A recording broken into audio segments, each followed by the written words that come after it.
திரு பாக்கி பாஜகவில் அல்லது மத்திய அரசில் முக்கிய பொறுப்பு இல்லாவிட்டால் புதிய கட்சி, எதன் அடிப்படையில் முக்கியத்துவம் கருதி திரு அண்ணாமலை முடிவெடுக்க வாய்ப்பு இருக்கிறது? சிம்பிளாக சொல்லப்போனால் ஒரு இயக்கத்தை லைம்லைட்டை கொண்டு வந்ததில் அவர் தான். இலகணேசன் தெரியப்படுத்தினார். ஆனால் இப்போ ஒரு பெரிய சக்தியாக வளர்ந்தது தமிழ்நாட்டில் பாஜக வளர்ந்ததுக்கு அவர் மட்டும்தான் காரணம். இதைக்கு சர்டிஃபிகேட் வெளியிலே மற்றவங்களை கேட்க வேண்டாம். திமுகவை அப்போதைய மந்திரியா அமைச்சராக இருந்த துரைமுருகனே சொல்லியிருக்கார், பாஜக பிசாஸ் மாதிரி வளர்ந்துருக்கு அப்படின்னு. இதை அண்மையில் அவர் ஒரு ஆண்டோ 2 ஆண்டுகளுக்கு முன்பு அவர் சொல்லியிருக்கார். துரைமுருகன் மூத்த தலைவர், திமுக தலைவர், அவர் சொல்லியிருக்கார். அது ஒன்றே சான்று. பாஜகவுக்கு ஏன் அப்படின்னு சொன்னேன்னா, அண்ணாமலை இந்த பாஜகவை தமிழக பாஜக தலைவராக பொறுப்பேற்ற காலத்தில் சொன்ன முதல் ஸ்டேட்மெண்ட், ஆரம்ப காலத்தில் முதல் ஸ்டேட்மெண்ட்டாக தெரியுது. அது ஆரம்ப காலத்தில் there will be a fight between BJP and டிஎம்கேனார். திமுக ஆட்சியில் இருக்கிற கட்சி, அந்த கட்சி மீதான புகார்கள், குற்றச்சாட்டுகள், ஊழல் புகார், மற்ற எல்லா விமர்சனங்களையும் பாஜக தான் முன்னெடுத்து செல்லும் என்று அவர் இண்டிகேட் பண்ணார். அதை நேரடியாக சொல்ல, இப்போ ஃபைட் பிட்வீன் பிஜேபி அண்ட் டிஎம்கேன்னு சொன்னவர் அவர். அதை செய்தும் காட்டினார். அவர் தலைமை இருந்தபோது பாஜக ஒரு ஆக்கபூர்வமான ஆக்டிவான எதிர்கட்சியாக செயல்பட்டது. இதெல்லாம் அவர் ப்ளஸ் பாயிண்ட்டு. அப்போ கட்சி 0 நோட்டாவுக்கு கீழே சொல்லப்பட்ட கட்சியை 11% இருக்கலாம் ஓரளவுக்கு உயர்த்தினார். என்ன காரணம்னா 2 விஷயம். ஆளுங்கட்சிக்கு எதிராக களமாடுகிற எந்த கட்சியும் வெற்றி பெறும். அது திமுக ஆட்சியில் இருக்கும்போது அதிமுகவோ, அதிமுக ஆட்சியில் இருந்தபோது திமுகவோ, அது வெற்றி பெறும், களத்தில் செயல்படும், வெற்றி பெற்று ஆட்சி அமைக்கும். அதுதான் கடந்த காலத்தில் வரலாறு. 96 கலைஞர் கருணாநிதி மீண்டும் ஆட்சிக்கு வந்ததும், 91 ஜெயலலிதா முதலமைச்சராக வந்ததும், 2001 ஜெயலலிதா மீண்டும் முதலமைச்சராக வந்து, இதெல்லாம் காரணங்கள். அதாவது எம்ஜிஆரோ அதிமுகவை சேர்ந்த எம்ஜிஆரோ ஜெயலலிதா அப்படி இருந்தாங்க. அதே மாதிரி திமுகவை சேர்ந்த கலைஞர் கருணாநிதியோ, மு.க. ஸ்டாலின் உட்பட சென்ற முறை இருதுருவ அரசியலுக்குள்ள பாஜகவை திரு அண்ணாமலை கொண்டு வந்துட்டாரா? அதை தான் நான் சொல்கிறேன். அந்த ஆட்சியாளருக்கு எதிராக செயல்படுகிற, ஆக்கபூர்வமாக தீவிரமாக செயல்படுகிற கட்சியாக பாஜக மாற்றிட்டார். இதில் என்ன முக்கியம் ஒரு பெர்செப்ஷன் இருந்துச்சு, தேர்தலில் அறுவடை பண்ணாரான்னு கேட்குறேன். இருதுருவ அரசியல் தன்மைக்குள்ள பொசிஷன் பண்ணாரா பாஜகவை? பொசிஷன் பண்ணி எலக்டோரல் பாலிடிக்ஸில் அறுவடை பண்ணாரா? அதை எலக்ட்ரல் பாலிட்டிக்ஸ் அறுவடை பண்ணாரான்னு நீங்கள் கேட்கறதோட நோக்கம் என்னென்னா, எத்தனை சீட்டு பெற்றார் அப்படிங்கிறது இல்லை. பர்சன்டேஜ் வந்தாலே அடுத்த கட்டம் தான்.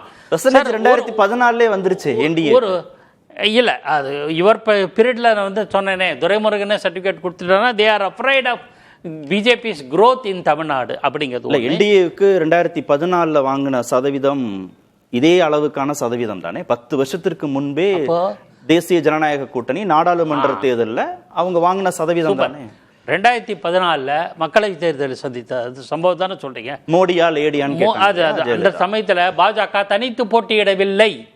தேமுதிக, மறுமலர்ச்சி திமுக, பாமக, இன்னைக்கு பாமக இவ்வளவு இதுலேயும் 4 சீட்டு வாங்கியிருக்கு, வெற்றி பெற்றிருக்கு. பாமக, அதிமுகவில் வெற்றி பெற்ற சில பேர்கள் கூட பாமக உதவி எதுன்னு சொல்கிற பார்வை உண்டு.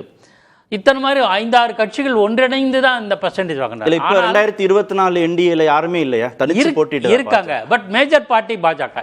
நான் பாஜகவுடைய கேரக்டர் 2 சொல்லிடுறேன். ஒன்று கொள்கை, அவங்களோட ஹிந்துத்துவா கொள்கை, மற்றெல்லாம் அதை முற்றிலும் மறந்து அரசியல் நடத்த வேண்டிய, தமிழ்நாட்டுக்கு ஏற்ற அரசியலை நடத்தியவர் அண்ணாமலை.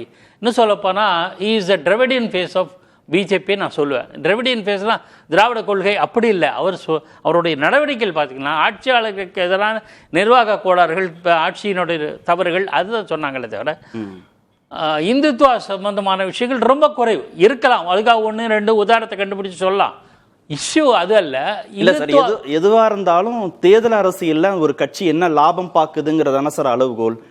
நாடாளுமன்ற தேர்தலில் திரு நரேந்திர மோடி பிரதமர் வேட்பாளர்னு முன்னிறுத்தி என்டிஏவால 18% வாங்க முடிஞ்சது. திரு அண்ணாமலை அதற்கான முயற்சிகளை மேற்கொண்டார். 2014 அந்த கட்சி 19% வாக்குகளை வாங்குச்சு. ஒன்றும் பெரிய வித்தியாசம் இல்லைன்னா அப்பவே அதை டிசோன் பண்றாங்க. ரெண்டாவது சட்டமன்ற தேர்தல் அந்த கட்சி எத்தனை இடங்களை பெற்றிருக்கு இப்போ 2026ல? இப்பதான் சொல்றேன். 1977 சட்டமன்ற தேர்தலில் முதல் முறையாக புரட்சித் தலைவர் எம்ஜிஆர் வெற்றி பெற்ற இருந்ததில் கலைஞர் கருணாநிதி திமுக 48 இடங்களை பெற்றது கடும் உழைப்பினால. அடுத்த தேர்தல் நேருவின் மகளே வருக நிலையான ஆட்சி தருகன்னு நிலையான ஆட்சி கொடுத்துட்டார் சென்ட்ரலில். நேருவை மகளையும் வரவழைச்சு பிரதமராகிட்டார் கலைஞர் கருணாநிதி. ஆனால் சட்டப்பேரவை தேர்தலில் 10 சீட்டு குறைஞ்சிச்சு. ஆனால் எண்ணிக்கை சதவீத இது நிறைய உண்டு. அப்போ முரசொலியில் எழுதப்பட்ட ஆட்சிக்கு ஒரு முறை வர்றாங்க, ஒரு முறை வராம போறாங்க ரெண்டு கட்சியும், அதிமுகவும் திமுகவும். அந்த உதாரணத்தை நீங்க பாஜகவுக்கு பொருத்த முடியல. இல்ல நான் காரணம் சொல்றேன் என்னன்னா பர்சன்டேஜ் பதிவான வாக்குகள் பர்சன்டேஜ் இருக்கு இல்லையா, அதை அதிகரித்து காட்டியார் ஒன்று.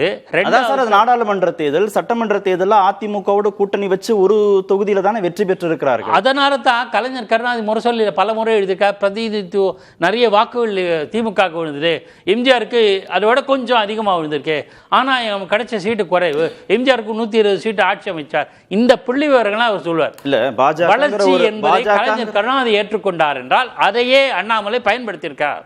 இல்ல பாஜகங்கிற ஒரு தேசிய கட்சி, பல மாநிலங்கள்ல ஆட்சி பொறுப்புல இருக்கக்கூடிய கட்சி, அதிமுகங்கிற ஒரு பாரம்பரியமான பெரிய கட்சியில வாக்கு சதவீதம் அதிகமா இருக்கக்கூடிய கட்சியோட கூட்டணி வச்சே பாஜகவில் இங்க பொசிஷன் பண்ண முடியலையே. திரு அண்ணாமலை தனி கட்சி அப்படின்னு ஒரு முடிவு எடுத்தாருன்னா இங்க என்ன பொசிஷன் பண்ணுவார்னு கேட்கிறேன். அவர் தனி கட்சி தொடங்குவாரா இல்லையான்னு தெரியாது. நீங்க என்ன யூகிக்கிறீங்க? முதல் கேள்வியே எதை அவர் அக்செப்ட் பண்ணுவார், எதுல அகாமடேட் ஆவார்னு கேட்க. அவர் என்ன அக்செப்ட் பண்ணுவார், என்ன முடிவு எடுப்பார்னு தெரியாது. ஆனால் இந்த முடிவு எடுத்தால் புத்திசாலித்தனமாக சொல்லுவேன். காரணம் என்ன முடிவு? மாநிலத்தில் சுதந்திரமா அவர் செயல்படலாம் சார். இந்துத்துவ பிரஷர் கூட கிடையாது. தமிழ்நாட்டுக்கு ஏற்ற ஒரு அரசியலை அண்ணாமலையால் முன்னெடுத்து செல்ல முடியும். இல்ல பாஜகவிலே இருந்துட்டேவா வெளியே வந்துட்டு சொல்றீங்களா? வெளியில வந்தா பெட்டரா, சுதந்திரமா இருக்கலாம். வெளியில வந்து இந்துத்துவாவையா? இல்ல எடப்பாடி பழனிசாமி நிர்பந்தத்தினால கட்சி தலைமையை மாற்றப்பட்டது அல்லவா, எல்லாருக்கும் தெரியும்.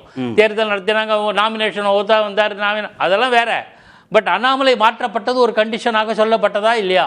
ஆக இந்த மாதிரியான புற அழுத்தங்களிலிருந்து தன்னை விடுவித்துக் கொள்ளலாம். இல்ல ஒண்ணு மட்டும் கிளாரிஃபை, வெளியில வந்து சுதந்திரமா செயல்படணும்ன்றீங்க. முடியும். சரி, என்ன ஐடியாலஜி? இந்துத்துவ ஐடியாலஜியா?